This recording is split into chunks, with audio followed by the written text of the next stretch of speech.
Welcome to the Festival of Entrepreneurs, recorded live at the NEC in Birmingham. Over the next few minutes, you'll hear from some of the most incredible founders, investors, and business leaders who joined us this year. And that's me. I've learned a lot in the last 20 years, and I have become something of a technician. I could talk to you a lot about urine.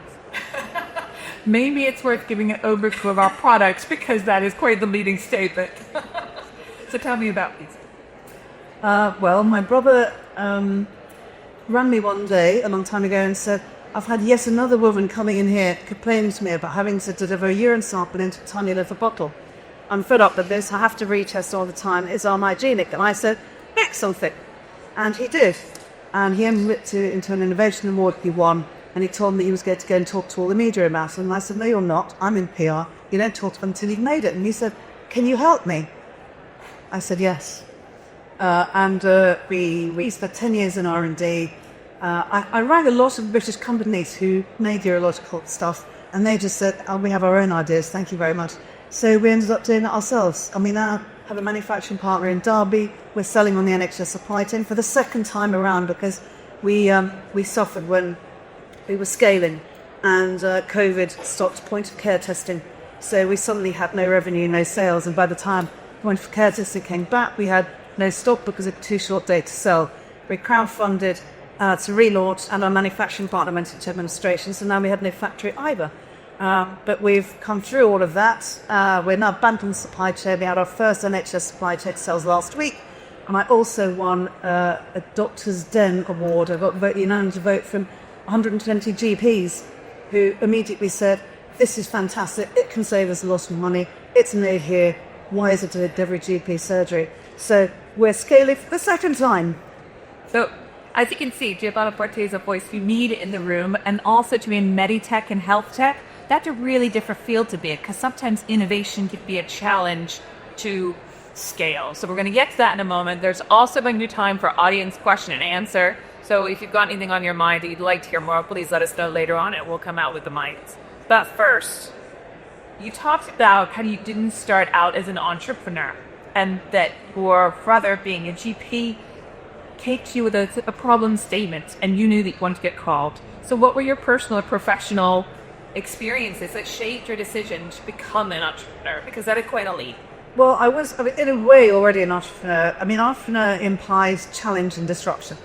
Buying my first daughter in the 1990 recession, and we lost our house.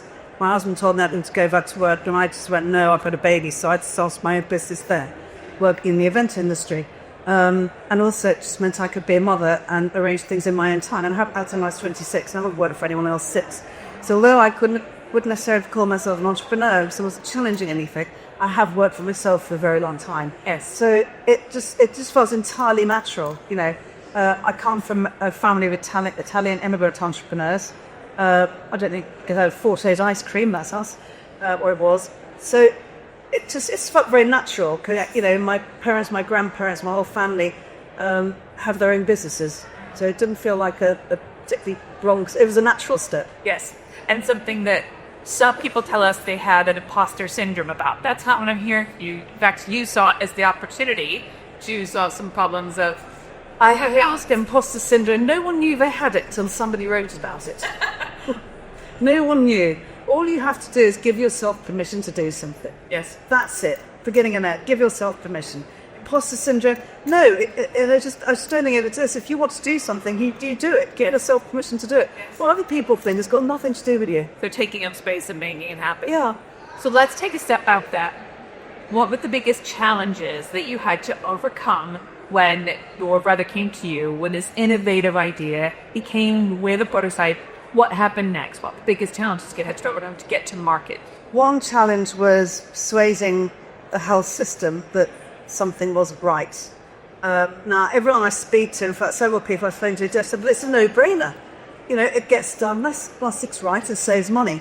But where you've got a procurement person that says, I'm used to paying 10p for this, not £4.50 for your device. Yeah. What they're overlooking, and it's generally a he, I'm afraid, is that you use 3 of these for the price of 1 retest that this generates an awful lot of. So the cost saving task. So that was one. The second one was cash flow, investment. When you've got something that is entirely new and it's a challenger, getting people to invest in that is not that easy. And I had done mainly doing friends and family, raised 4.2 million, raiding people's pockets. And what exactly is the product for the audience who, who understand that you're in medtech, understand this is urine? Tell us exactly what the product is. Can I get one? I've got it. Sure. Yeah. You're in for a treat. Normally, women and sometimes men have to pee into a tube this big, 22 millimeter diameter. When you're pregnant, how do you do that? So this is peasy midstream. It fits against the body. When you start to pee, the first 10 to 20 ml of urine comes through here. That sponge expands and pushes midstream into the tube. Now, why does that need to happen? Because the first few ml of urine will wash bacteria, debris off the skin and into the tube. So up to 30% of urine samples are contaminated or they have mixed growth, which means that the dip might get false positive and the lab can't find what they're looking for. This just stops that from happening. And it also means you'd have to pee on your hands to provide a urine sample, for which up to 30% will be unreliable. So it's win-win. Okay, so hopefully those challenges that we talked about a moment ago start to make more sense when you talk about that in the relation to a product that is enabling an industry, but is actually asking an industry to change how it thinks about money. Ending the pathway and the gauge pathway, yes, because the other thing this does, it stops women from being given antibiotics they don't need. Antimicrobial resistance is a massive global problem. Yes, so starting with the basics is a really good start. Okay. So you talked about your challenges in terms of funding. You talked about having to do something different to engage your suppliers, who you were asking them to make a change. But there's also the change that needs to happen with a medical body. So would you mind talking about that, particularly in the UK and in the US, about that difference that you found of how you needed to engage a regulatory body? Right. Well, the regulatory body was interesting. I mean, we're a class 1 medical device, which means it's non-invasive.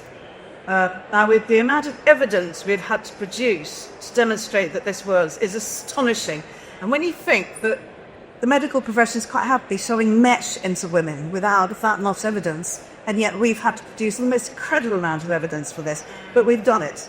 We've bioburden tested this, so we know that there's nothing on the polymer that comes through device. A lot of NHS people talk to me about sustainability. This is a polypropylene. Now, Vincent and I, my brother, we looked at cornstarch polymer 20 years ago because we wanted it to be flushable and sustainable. But in order for nothing to leach off that polymer into the urine sample, you have to put an inert barrier onto it, which means it's not sustainable. So polypropylene is recyclable, and if used at home, when it goes to yellow brown waste, and there's no toxins when it's incinerated. So it's the best that you can get in the medical world at the moment. The regulation in the States, I mean, what we did, we paid to get all the regulatory stuff done, but we got the stuff done for the States in the same time. So FDA we got done the same time as NHRA. Yeah. And in the States also, when we approached this army to the States, we had a partner who had a business there, and Medicaid looked at this, and it can save a lot of money. So we have a reimbursement code from Medicaid that will rebate the physician between $48 to $63 for using this, because it generates so many savings. Would that we had a body in the UK that was so alive to that would be great. Okay, so you've got these different entities that you're dealing with, different countries that you're influencing in terms of how they handle health and how they look at the up and downstream impacts of testing. Because the urine test is one of the most standard tests that you're seeing. However, it is seen as a lesser test in terms of public perception versus blood. Could you talk to us about that? Blood keeps you alive. It's in your veins. Urine is a waste product. But because it's a waste product, it is full of information. It's gathered all this other stuff from your body and it's getting rid of it. That's why you want to get hold of it. We've developed PZ First Stream, the cancer first bit, because a lot of the cancer biomarkers and proteins in the bladder sit top of the urethra and they come out in first void urine. So, you can diagnose early stage cancers, all sorts of things from urine. It's just as it has diagnostic parity with blood, but because it's a waste product, it's given the same amount of attention, I suppose. Yes. So we might see some changes in terms of how services use this testing, because it could be cheaper, you'd think, or Well, it's not invasive and non-actually say that to the harm, genetically. I mean, you think you have a very strict protocol around take blood. You know, you've got little bands and your syringes and your pots and trays and gloves, and that's not cheap. But urine, there's no protocol. I mean, the patient.info website, the NHS, actually says to women, if you find it difficult to pee into a small jar, use a washed-up jam jar and pour it into the container. Now, a washed-up jam jar is still going to have some sugar in it, yes. You know, I mean, that's on the website. So, you know, really hearts and minds need to change. Okay, so hopefully you've got a flavor for what the business is, where we are with Easy, so that we can now talk about it with an understanding that we're going to be talking a lot about here. But I'm sorry, but that's the way it's going to go. We'd love to hear what was the support that you needed as you were scaling your business. Who did you rely on? What tools did you need? Mentors, really. I was lucky enough that most of my PR business focused on architecture and design and product design. So that was very helpful in terms of what we need to do to design and test the product. But all my clients, I had 8 clients at the time, they all invested in the new business. Right. And my former employer from the exhibition industry, he became a mentor. He invested a lot. And he was having somebody who's already built a business, even in a completely different industry, gives you the confidence. You know, so that, like I said, giving yourself permission. If somebody else is giving you permission, that's even better. So it's having somebody to give you the confidence to do that. And also knowing your market, not being afraid to explore your market and listen to the bad as well as good. Because if someone doesn't like what you're doing, you need to know why, so that you can, you know, persuade them otherwise. So you're referencing then that you're building out a network. You're almost talking about building out a board because you're talking about the level of expertise you need around the table or decision making. So any advice for aspiring founders on how do they build their own network? Talk to people in the industry that you're looking to penetrate. Find the important people, the people who make mistakes. Other people's mistakes are really important. You learn from those. You learn more than the right things that they've done. Yeah. So I remember when the Independent launched, years ago, that my favourite feature they had was called My Biggest Mistake. Oh. And it had an industry leader with some whatever talking about that. And that was so enlightening. So find people who are going to be candid with you and support you. Yes. And be there, you know, through the good and the bad. Absolutely. Yeah. And I think even there are moments where we talk about failure as if it's this big thing that nobody has. Failure's okay. And failure is part of the journey because at every junction, you've got, I need to rule that out. We can't go down. We need to go somewhere else. Could you talk about some of the failures that business went through that were actually, you know, turning points for you? The first one was trying to use the cornstalk starch polymer. We made some prototypes and sent them out to Nuffield hospitals. And these nurses rang us up to say, I've sent us shards of plastic because the water content in the polymer had changed from the stuff that we trialed to the stuff that they gave us, and they just shattered in the post. Yeah. So, you know, a bit of due diligence of the fundamental parts of your business is a good idea. Yes. I think not raising enough money at each stage, always raise more than you think you need. Yeah. You know, something goes wrong, you know. I'm really bad at employing people, finding the right people. I've had 3 sales disasters. So find somebody who's really good at stuff that you're not very good at. Because it's, you know, that's cost me money. Okay. How big is your company now? Tiny. I mean, we're only just starting to build. We're revenue generation as of last week. I've made, you know, heck, it's taken 5 years to recalibrate, relaunch. Yes. Because when you've got those sales, no revenue, and then no factory, no one, you get no investment. So we crowdfunded to do that, and a lot of our shareholders have kept us going because they have faith in us. Because one of these I do is I report regularly to all the shareholders, tell them what's going on, whether good or bad. So yeah. So in terms of those mistakes that you were talking about, not getting the right people in key positions, sales was something you mentioned. How did you navigate that? Did it myself. You did? Yeah. Yeah. I mean, I spent about several years going up down the country in a suitcase full of PZs, getting nurses to try them, evaluate them, tell me what they were like, noticing patients' responses when they used them, so that I could build a picture of how we had to sell it. You know, I'm more glad something you did. Yeah. So you work out what it is that people like about it, and then you know how to sell it. But ultimately, the way we built our revenue was encouraging evaluations to prove that it worked, to prove that it saved money. Yes. And once we did that, it was automatically adopted. So and once a few people start adopting Word gets around, it starts growing. Because by March 2020, our sales were doubling every month. You were scaling at an incredible rate. Yeah. Okay. So let's take a step back then. So let's talk about the med tech sector. Adjacent opportunities where you thought your company could, if you wanted to, be nimble and do something slightly different, or you still yourself stay with your one product and seek its applications route. As soon as we've got funding, we're going to re-engineer this into a flat pack device so it goes into the little boxes that go to the reticles. So that's something we need to do. And that new body will generate new IP. And that will also apply to first strip for the early stage prostate low pancreatic cancer test. And then the PC twin strip sports stroke testing and evidence for forensic medicine. Probably won't need to do that's probably going to be a bit of device to take to urine samples. So you talked about the I listened to from different podcast groups. You talked about the sports medicine testing and how actually, while it's the same steps in testing the urine, they have a different protocol of how they test. They have two samples with the same QRS, we know, do collection, and how that changes how you teach it, design your products. So it just goes to show that even though the need is the same, the application has to be different. It has to be different, yes. With sports stroke testing and evidence for forensic medicine, so someone's in jail or they've been arrested, you need two samples from the same urine stream. So the A sample is tested, the B sample is frozen. So if you're in court and you say, well, I don't think that the result from that urine test was right, they bring out the reference sample B. And the way that happens is the official has to watch the urine leaving the body of the person giving that sample. And then that person has to then pour it into a second thing, and then they put anti-tampering things on. And I read this and thought, we could do that. If we make this see-through, and we could attach two tubes. And if we work with the World Anti-Doping Agency, it can help us design it to their criteria. We can then give them a royalty from everyone sold. Then that's a market that we immediately shoehorn ourselves straight at. So that's kind of, and that's the power of partnership. You talked about BIFTA, for example, and this is another way that you could go into partnership with somebody else to solve the needs. Yeah, because you can't, no company can do it all on their own.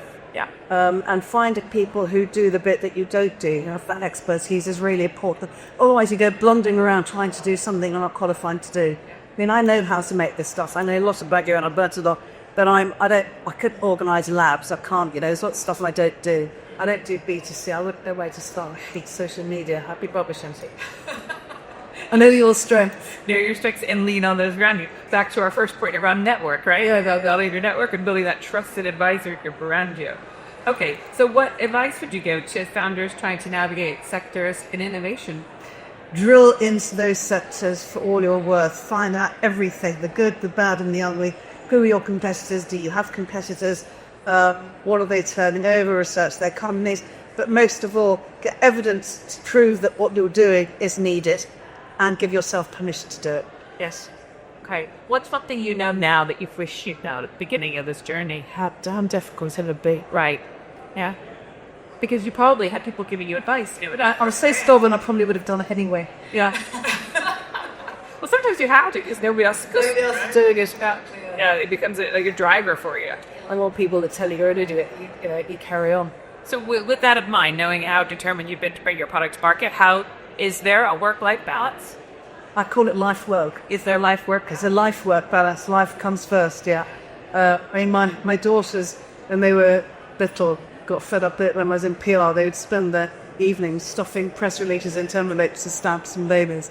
And then when Forte Medical started, they were teenagers and they came in and had to do database for me. Yes. So they meant to spend time with my kids, but they were doing something useful for your office. I think it just goes to show that every challenge that you've had, you've navigated it, with the help of others, looking to experts, or of course just finding your own way by being determined. Everything is possible. You've just got to work out how to do it. And then is it never straightforward, is it? No, you might have to go around the house as long as you get there eventually, and you can go with the difficult. I mean, there were days when I've woken up thinking, I don't want to get out of bed today. I can't bear it. Well, I'm so difficult. And I've just stayed in bed. I've cancelled all my meetings, turned my phone on, just stayed in bed and listened to an audio book. And you get up the next day and you're fine. Yes. Have to let yourself go through. Yeah, other times you just have to remove yourself from that, recalibrate and get back onto the pair. Well, no matter where you were in your journey, I hope that's been a useful conversation for you. We're going to be hearing about medtech, hearing about supplier management, hearing about starting it in the UK, or indeed scaling internationally. Thank you very much. Throw up Forte for your tech today. Thanks for watching this special episode from the Festival of Entrepreneurs. Our mission is simple: to help founders and business owners grow faster, think bigger, and take action. And if you were part of the event, thank you for joining us and being part of the community. And if you missed it, don't worry. We'll be back with even more ideas, inspiration, and opportunities to help you take your business to the next level. You can find out more and register for future events at festivalofentrepreneurs.co.uk.